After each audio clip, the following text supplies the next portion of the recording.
Pose, puppy dog, pose. What's her name? I don't know. It's a corgi though. Turn her around. I want to take her. Okay. Gonna turn you around here, puppy dog.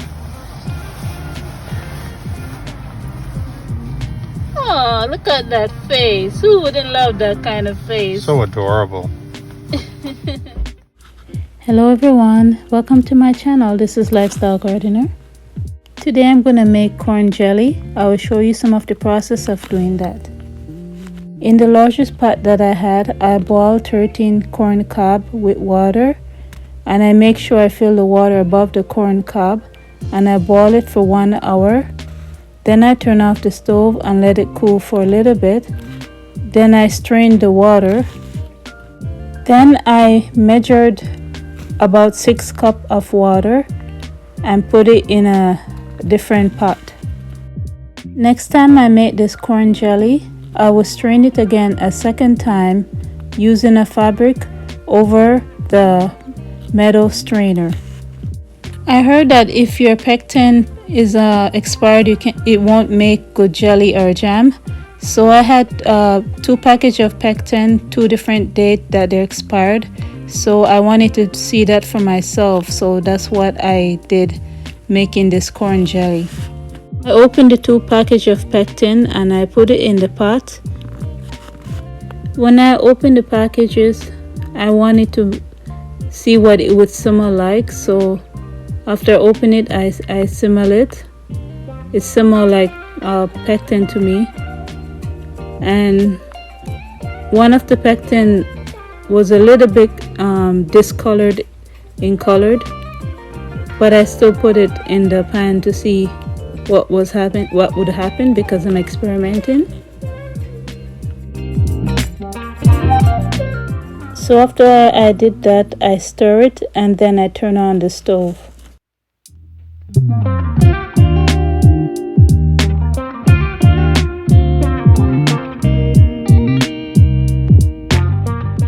Then when the corn water came to a boil, I take about 6 cups of sugar. Then I put it in the pot and stir it. And I keep stirring it until the sugar dissolves. I did that for 5 minutes. Then I turn off the stove.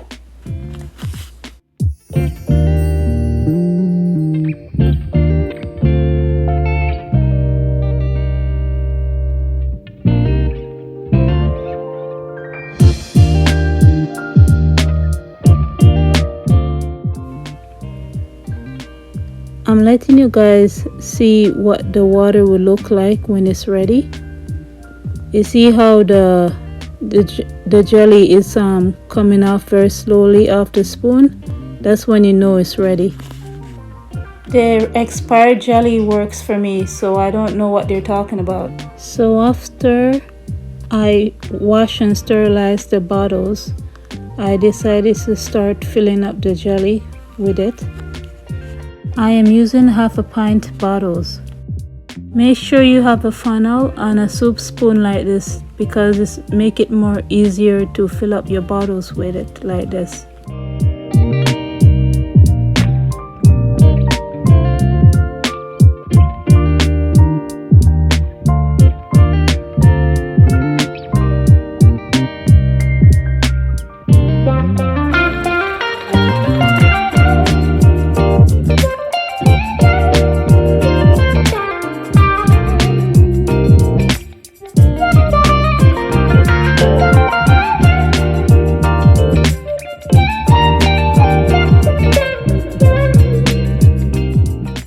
After filling all of the bottles, I take some vinegar with a paper towel and I wipe down the rim of each container to make sure it sealed proper when I steam can them.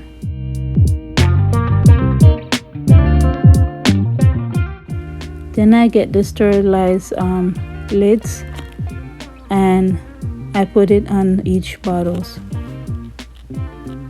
So afterwards, I'm going to put it in the steam canner, and when it comes to a boil and says okay for my altitude to process the jelly, I will set the timer, then I will process it for 10 minutes and turn off the stove, and then leave it in the canner for another 5 minutes. Then I can remove them. So this is what it looks like before I cover the steam canner before processing them.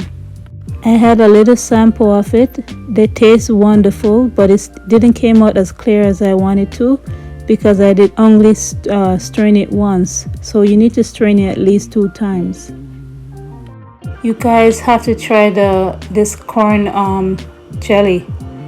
You won't regret it. It actually tastes like honey and corn at the same time. I don't know how to explain it, but you won't regret this, trust me. Okay everyone, see you another day. Bye.